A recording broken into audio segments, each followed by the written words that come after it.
Hai sahabat, bertemu lagi di channel Perjalanan Karina. Kali ini saya akan berbincang dengan seorang pustakawati yang sangat luar biasa mendedikasikan hidupnya untuk dunia literasi.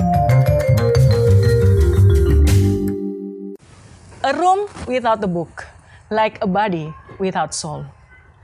Satu ruangan tanpa buku seperti tubuh tanpa nyawa, karena buku adalah jendela dunia. Saat ini saya berada di satu perpustakaan Warabal, Warung Baca Lebak Wangi.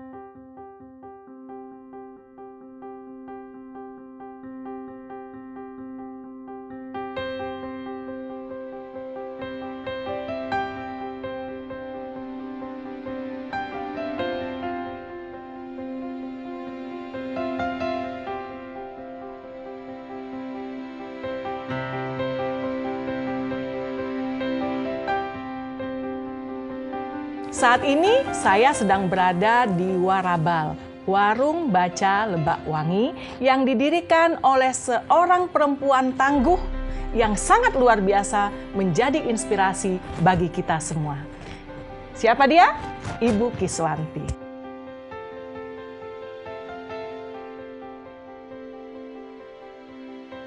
Saya sangat bangga kepada Bukis.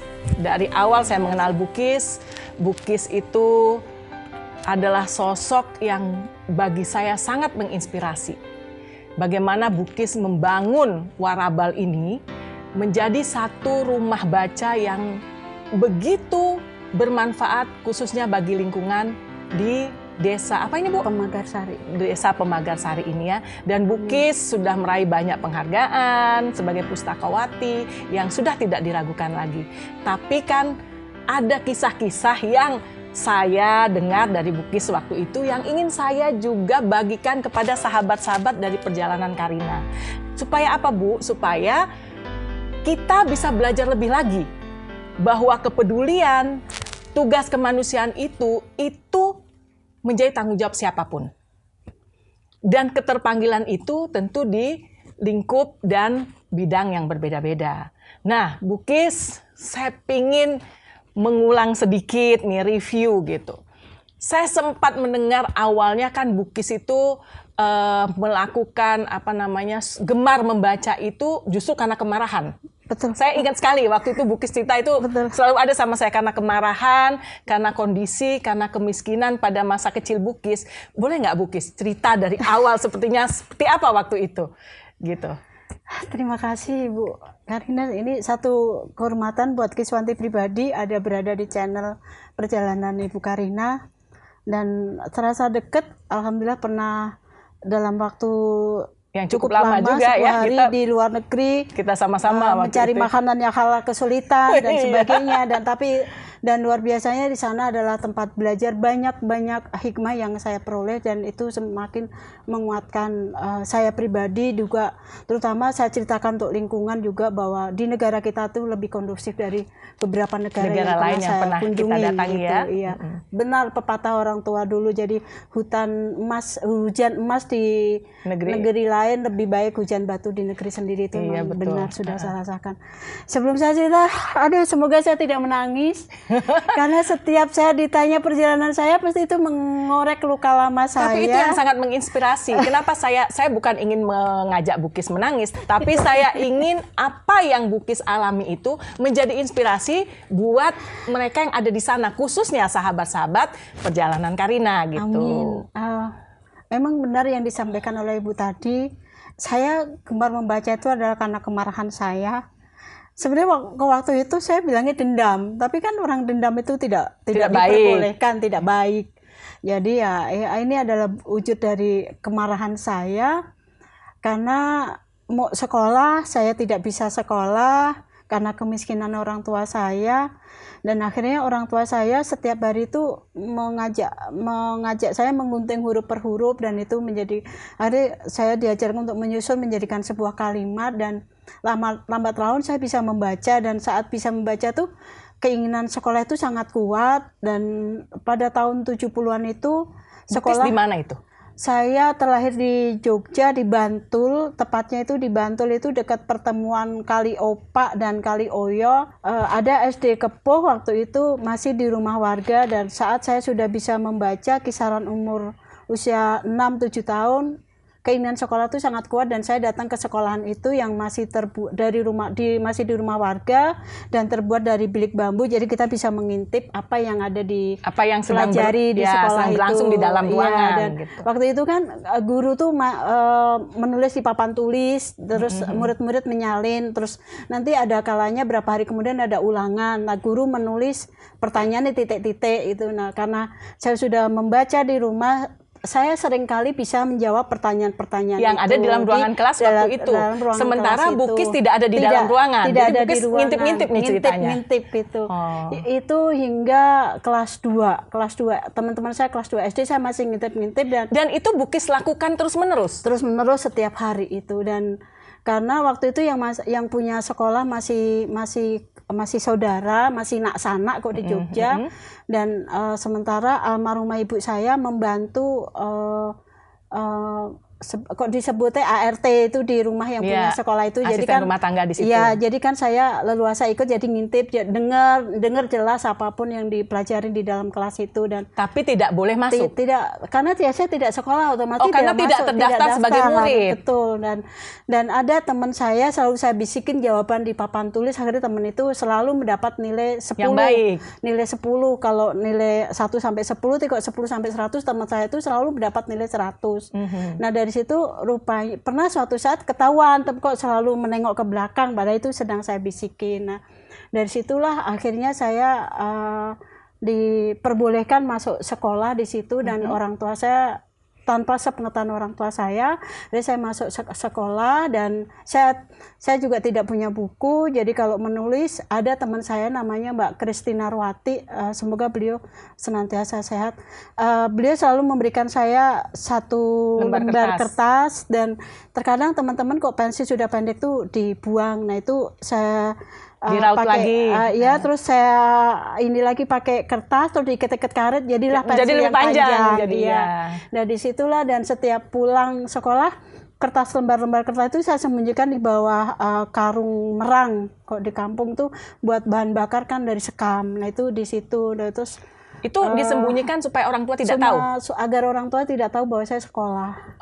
Dan akhirnya saat kelas 3, mau tidak mau orang tua saya harus tahu, karena saya harus ditanya SPP. Karena harus membayar SPP, di sekolah. Dan orang waktu itu guru ada yang datang ke rumah menanyakan kok nggak pernah bayar SPP, dan orang tua saya kaget, ternyata selama ini saya sekolah. Karena kan kalau sudah jam 7, jam 8 tuh bapak udah pergi ke sawah, terus almarhumah ibu saya udah dagang jamu, udah kerja di situ, sepulang kerja kan dia dagang jamu gendong.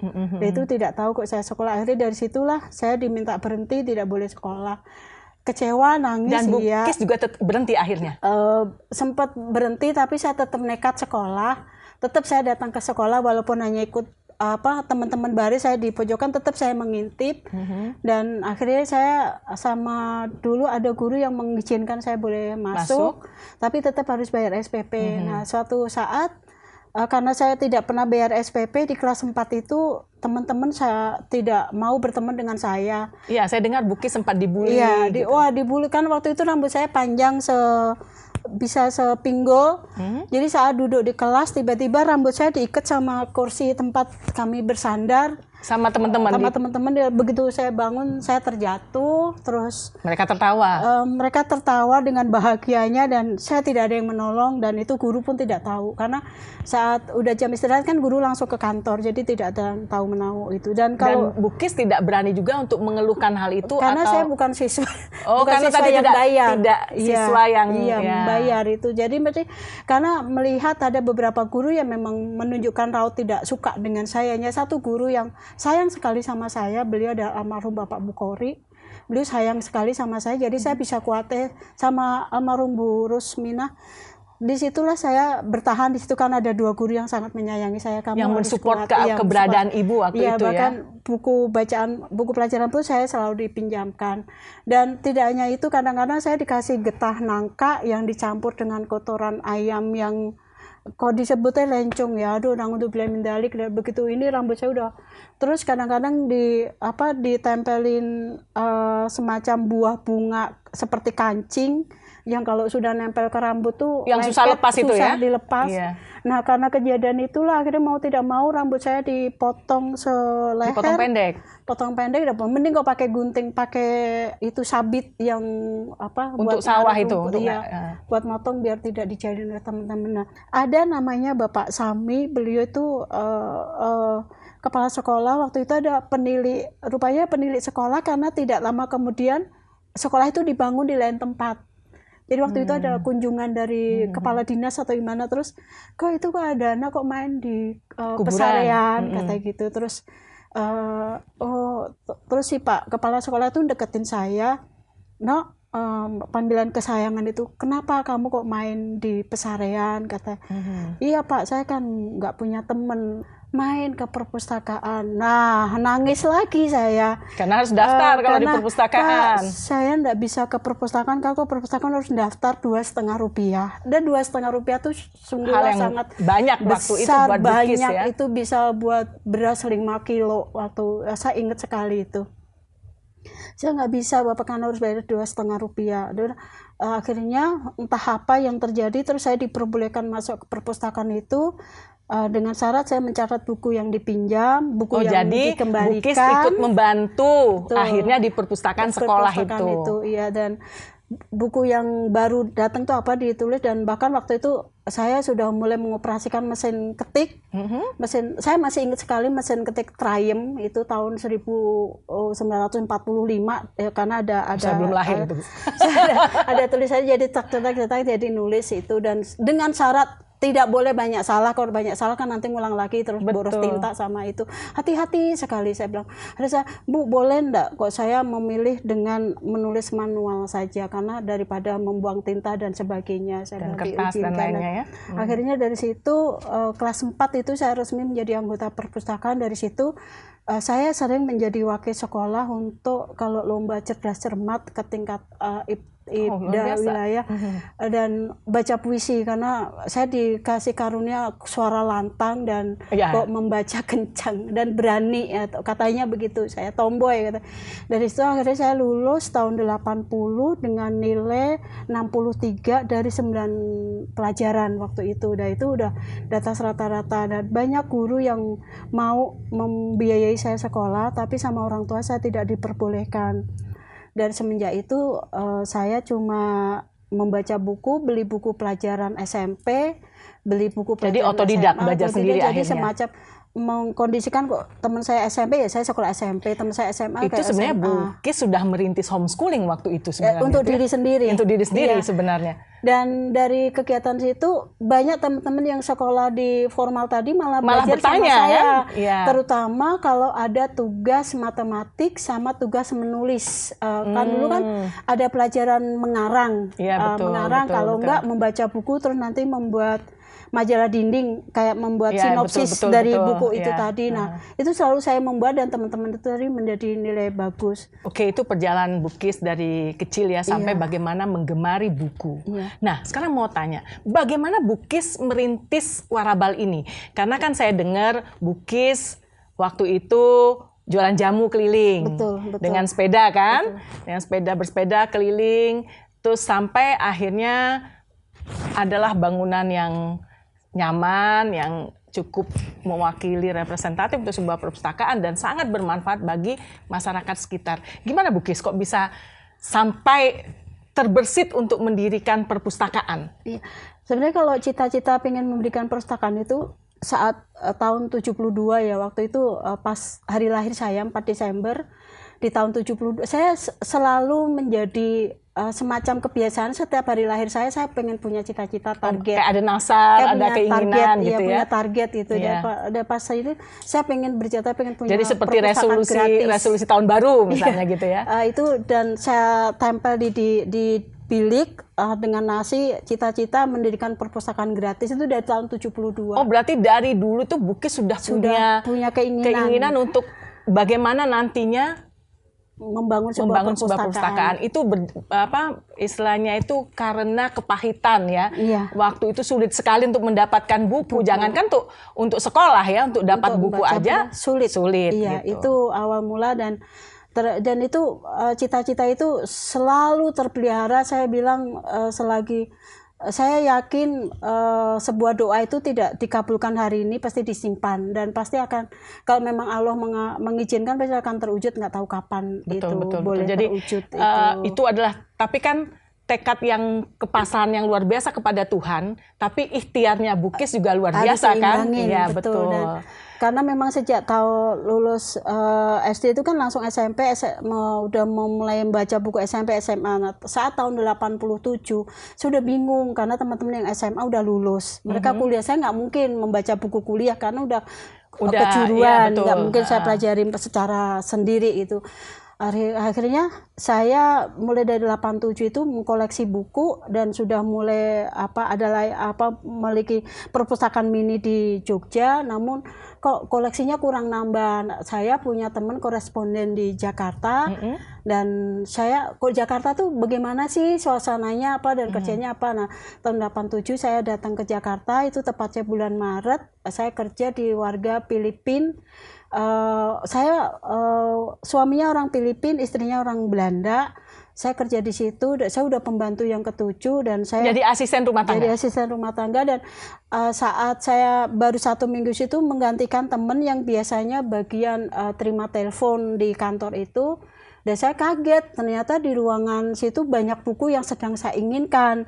Waktu itu saya pengen memiliki buku si Rambut Emas karya Naneng Pranoto, terus karyanya Pramudia Anantatur. Waktu itu saya pengen, terus komik Kopingho sama R.H. Mintarja sama R.H. Kosase, yaitu si Bukit Menoreh sama si Wiro Sableng dan sebagainya. Itu sedang saya inginkan Kopingho. Waktu itu Kopingho saya baru punya 15, kan sewaktu itu kan 15 ada 40 jilid ya. Iya. Nah itu saya ternyata ada di sana. Ada di sana. Ada saya di ruangan bosnya Bukis ini. Iya, saya nggak usah digaji, tapi saya minta izinkan untuk membaca. Digaji. Digaji dengan buku. Diberikan buku. Nah, perjalanan hidup Maret, Juli saya ketemu Pak Ngatmin dan Agustus saya menikah, tapi menikah itu dengan janji ada syarat nih. Syarat. Jadi dari dulu pun Bukis sudah buat catatan pranikah nih. Saya punya syarat siapapun, karena itu ada beberapa yang orang mau menikah dengan saya, tapi begitu saya minta tanda tangan di atas syarat itu mereka mundur. Jadi pakai tanda tangan segala nih? Karena mereka apa tuh syaratnya, saya Bukis? kurang ajar. Satu, kalau sudah menikah saya tetap boleh beraktivitas yang intinya menghasilkan uang, karena uang itu untuk mewujudkan cita-cita saya mendirikan untuk beli buku tadi ya, ngumpulin buku sedikit demi sedikit. Terus kedua, pekerjaan rumah, mengasuh anak itu tidak hanya dominan perempuan, tapi suami juga peran serta. Jadi udah waktu itu Bukis sudah punya wawasan kesetaraan gender nih ya. Terus ketiga, tidak ada perceraian kecuali kematian. Keempat, tidak ada perselingkuhan apabila ekonomi membaik. Oke, dari situ Bukis, saya ingin tahu bagaimana ceritanya antara jamu dan buku itu. Oh iya, dan waktu sudah menikah saya hidup dari bedeng ke bedeng. Terus tahun 93 saya pindah ke Parung sini sama suami. Dan pindah di sini 93 itu belum ada akses jalan, belum ada listrik, apalagi telepon, dan anak-anaknya banyak yang mengingatkan masa kecil saya. Bagaimana susahnya dulu ketika kecil ya? Iya, terus ada beberapa anak perempuan yang tidak bersekolah, yaitu kan sama sekali. Nah itu yang menggerakkan hati Bukis untuk berbuat sesuatu. Iya, tapi tidak semua. Dan terus saya lihat lingkungan sini, nangudzubillah minaik, astagfirullahaladzim, dulu di sini tuh dekat lokalisasi pelacuran ya. Iya, nah itu kan, sedangkan setahu saya kan ibu adalah perpustakaan pertama untuk anak-anaknya gitu. Terus ibu adalah manajer rumah tangga. Kok ibu itu tidak pinter, mau apa yang terjadi pada generasi. Nah dari situ, dan saya udah 93 hingga 97 saya tuh masih melakukan semacam ngelosot di tengah masyarakat gitu ya, mengikuti, saya bilang salur ya, ikutin alurnya masyarakat itu sendiri, saya bilang salam. Jadi istilahnya masih beradaptasi dengan masyarakat sekitar sini dengan kondisi yang saat itu sangat memprihatinkan ada lokalisasi lah, terus mana pendidikan juga masih menjadi barang yang mahal, seperti itu ya. Banyak yang memprihatinkan lagi, anak-anak itu kok terjadi selisih paham baru usia 4-5 tahun, 6 tahun tuh sudah memaki-maki dengan memaki-maki kata-kata. isi toilet, isi kebun binatang, terus kadang-kadang Ya kalau- mungkin karena kondisi iya, lingkungan itu. yang mengajarkan mereka gitu. Kita kan nggak boleh menyalahkan itu ya. Betul. Hari bagaimanapun yang seperti yang saya baca, dunia anak itu ada bermain. Yaudah anak-anak kami panggil bermain. Mulai saya Bukis bacakan, sudah menyediakan tempat untuk mereka bermain. di teras rumah. Di waktu teras, itu. jadi Di udah teras rumah. memanggil anak-anak Iya. ini, monggo siapa yang Iya, mau main iya, silahkan iya, gitu, sambil iya. ngasih buku ke mereka. Saya membacakan buku ke mereka. Oh, jadi Bukis mendongeng untuk mereka. Iya, membacakan buku mereka, dan itu hanya kami lakukan setiap hari Minggu. Karena kalau hari Minggu kan ada suami di rumah. Oh, Jadi iya. anak-anak Afif dulu ada yang ngasuh. Ada yang gitu. ngawal, Iya, ya. ada yang Oh, ngawal. anak kandungnya Bukis ada yang ngurus. Iya. Jadi bapak hari Minggu tugasnya jadi babysitter Iya. buat anak-anak. Bukis mendongeng buat anak-anak warga gitu ya, Iya, luar biasa. Dan itu pertama bagaimanapun adab yang harus kita pelajari. Jadi waktu itu siapa yang datang ke sini harus sudah mandi. Ada beberapa anak yang belum mandi, terpaksa Harus balik kami lagi? juga, enggak, Atau dimandikan? Kami harus mandikan. Dan Oh, waktu itu luar biasa. stafnya Pak Imam Prasojo pernah datang ke sini melihat saya sedang memandikan anak-anak, dan itu banyak anak yang berkutu, dan pokoknya ini banget Ya. karena memang airnya harus nimbak kan. Dan dari itu terus udah mulai kenalan buku, ada beberapa anak yang udah bisa membaca dan boleh bawa pulang.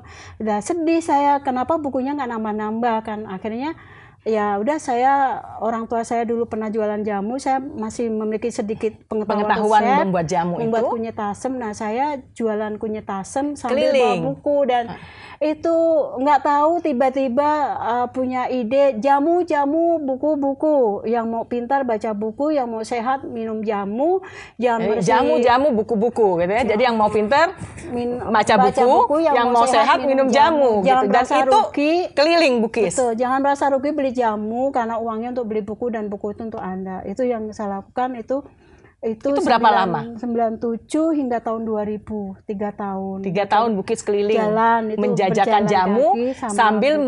meminjamkan buku. Luar biasa, Baru sahabat. tahun 2000 saya pakai sepeda berkeliling melanjutkan itu yang terjadi awal Jadi, mula. Oh, waktu pertama masih pakai jalan kaki. Jalan kaki. karena 3 belum tahun punya tuh jalan sepeda, kaki, baru setelah 3 tahun baru lanjut pakai Baru sepeda, pakai tetap sepeda. menjajakan jamu Menjajakan keliling jamu dan dan juga membawa buku. menawarkan buku keliling gitu. iya, Nah, iya. Warabal sendiri didirikan tahun kapan, Bu? Sebenarnya kok mulai kegiatan tuh dari 1997, butuh waktu kami apakah ini yang kegiatan ini ada manfaat untuk masyarakat. Nah, 97 baru di 2003 kami mengurus izin-izin RT RW. Oh, mungkin juga masyarakat gitu. sudah melihat ya bahwa keberadaan Bukis dengan buku-bukunya itu memberikan dampak positif kepada anak-anak warga yang ada di sekitar sini, juga kepada masyarakat ya, Bukis. Dan itu butuh waktu 6 tahun dalam Untuk meyakinkan masyarakat. Untuk sosialisasi dan meyakinkan, karena jangan sampai saya ibaratnya menabur garam di laut. Ya, luar biasa ya Bukis. Sahabat, kita belajar satu hal yang sangat-sangat menginspirasi, bagaimana kemiskinan, bahkan ketidakpunyaan pada waktu itu, ketidakberdayaan itu bisa memberikan energi ya. Karena kan rasa marah itu dilampiaskan ke hal-hal yang positif. Sampai Bukis harus mengintip-ngintip untuk sekolah, sampai dengan segala perjuangan untuk bisa mengikuti pelajaran pada waktu itu, akhirnya itu membawa tersimpan di hati Bukis ketika melihat anak-anak di lingkungan sini yang pengalamannya atau kondisinya hampir sama dengan Bukis waktu itu ya. Iya. Jadi Bukis langsung tergerak untuk melakukan sesuatu kepada mereka gitu. Nah, Bukis, tantangan terberat Bukis dalam mendirikan Warabal itu apa?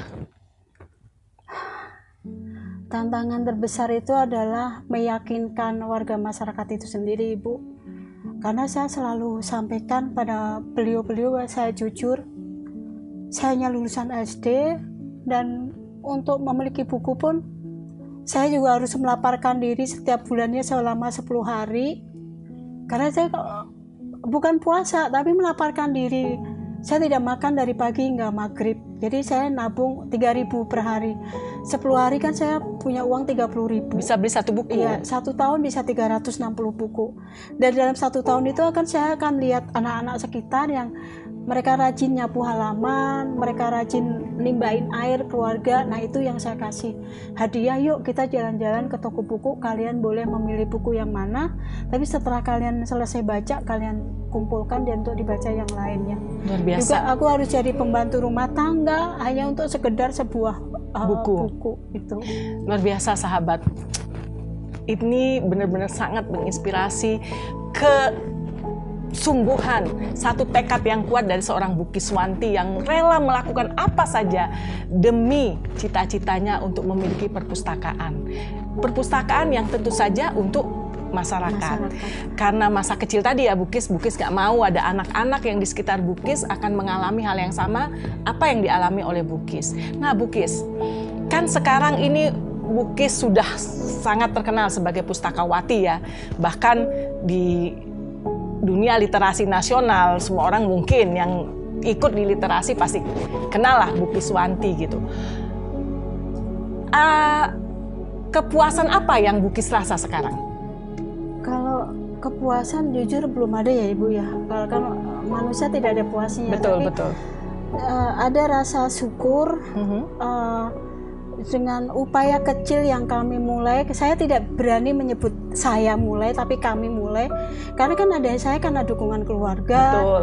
dukungan lingkungan, juga banyak yang mendukung karena hal kecil yang kami upayakan bersama ini masih berjalan hingga hari ini, dan masih banyak anak-anak bahkan warga masyarakat yang datang sini.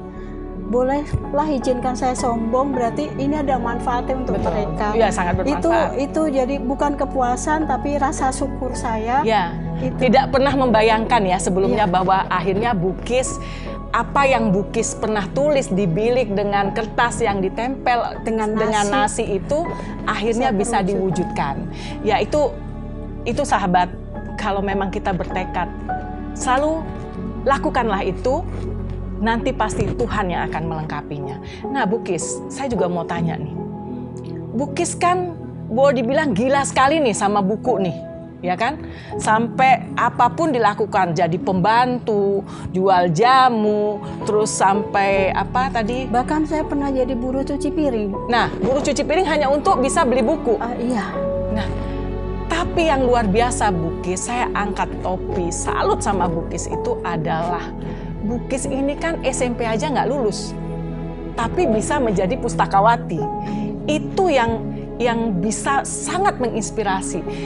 Bukis sebelumnya, kalau sekarang semua orang udah look up ya, sudah lihat Bukis, wah Bukis sudah menjadi narasumber di beberapa provinsi, bahkan narasumber nasional untuk masalah perpustakaan sebagai pustakawati yang sudah diakui oleh terutama Kementerian Pendidikan dan Kebudayaan ya, oleh negara, dengan beberapa penghargaan juga sudah diterima oleh Bukis. Sekarang kan orang melihat, wah Bukis tidak lulus SMP aja bisa menjadi pustakawati. Nah Bukis itu gimana caranya menghilangkan rasa minder? Pasti ada dong. Waktu awal-awal kan, kalau sekarang kan sudah jadi semua, sudah orang hanya melihat sekarang, oh Bukis punya perpustakaan yang bagus, dengan buku-buku yang banyak, bangunan yang representatif gitu. Tapi ketika memulai itu kan pasti ada rasa minder, ada rasa kecil hati nggak? Iya, ada. Waktu itu minder tuh ada karena hanya lulusan SD, apalagi saat harus menjadi narasumber di acara training of trainer ataupun sampai sekarang masih panel, ada rasa itu. Iya, maupun diskusi panel itu selalu masih ada rasa minder. Tapi saat bertemu dengan beliau-beliau itu selalu, Bukis nggak usah minder. Bukis itu sebagai praktisi. Kami memang doktor, kami memang profesor, kami punya teori, tapi belum tentu kami bisa melakukan praktek seperti Bukis. Saya setuju itu yang membuat tidak semua orang, jangankan dengan gelar doktor atau profesor, itu sulit untuk bisa mewujudkan seperti apa yang Bukis lakukan sekarang. Dan itu adalah satu kesuksesan dari kesungguhan dan ketekunan seorang Kiswanti. Amin. Saya pikir itu. Nah, terus Bukis langsung terdorong dong, begitu langsung dikasih motivasi oleh para profesor, oleh para doktor itu. Iya, itu sebenarnya lebih menguatkan saya. Jadi terus saya juga membaca buku itu, segala sesuatu kamu harus punya ilmu. Ilmu itu tidak harus selalu yang Dari punya gelar, ijazah, betul. dari gelar, tapi bisa kamu pelajari, dan kalau kamu tidak paham, kamu bisa menanyakan kepada yang menguasai. Itu yang menguatkan saya dari situ, agar saya tidak hanya cukup didorong oleh dokter, profesor dan sebagainya. Tuh saya juga menempa diri saya harus selalu belajar. Dan tentunya selalu minta pertolongan pada Allah. Bismillah, ya Allah, hari ini saya diundang untuk berbicara. Semoga apapun yang bicarakan itu karena kebenaran dan dari manfaat, karena segala sesuatu itu bisa terjadi karena Allah.